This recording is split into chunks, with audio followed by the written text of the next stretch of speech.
Finally আপনারা দেখতে পারবেন যে ফাইনালি আমি মধুমিতার বিয়ে দিচ্ছি। খুব ভালো লাগলো আমার ওর বিয়ে করিয়ে। এবার ফাইনালি আমি মুক্ত হব। আর আমি চাইবো টিমকে বলবো যে আমার জন্য নতুন নায়িকা নিয়ে আসা হোক। এই পাঠারে কাউকে।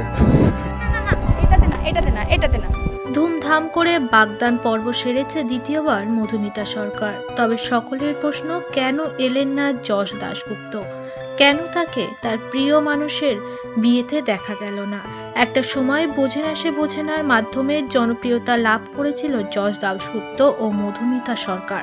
তারপর তাদের আর পেছনে ঘুরে তাকাতে হয়নি। বাংলা ইন্ডাস্ট্রিতে তাদের এই সিরিয়াল চলেছিল রমরমিয়ে। কিছুদিন পর একটি মিউজিক ব্র্যান্ডের সাথে কাজও করেছিল তারা দুজন।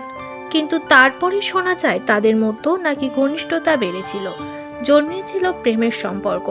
আগে একবার ডিভোর্স হয়েছে যশ দাশগুপ্তর, অন্যদিকে মধুমিতা সরকারেরও। কিন্তু যখন যশ দাশগুপ্ত জীবনে নুসরাত জাহান আসে, তখন নাকি মধুমিতাকে তার জীবন থেকে সরিয়ে দেয় যশ দাশগুপ্ত এবং তিনি পরবর্তীতে জানায়, এটা আমার ভুল ডিসিশন ছিল। মধুমিতার সঙ্গে সম্পর্কে জড়ানোটা তার একদমই উচিত হয়নি। আমার মেমরি ডিলিট করার নেই, আমার নিজের অ্যাকশনস ডিলিট করার আছে।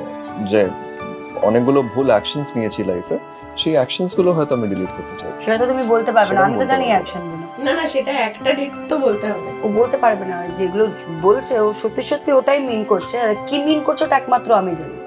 তুমি বললো বাবা পরে কেস খাবো, ওটা আমাকে নিয়ে নয়, তার আমার কি যায় আসে। বলো জিনিসটা বলো।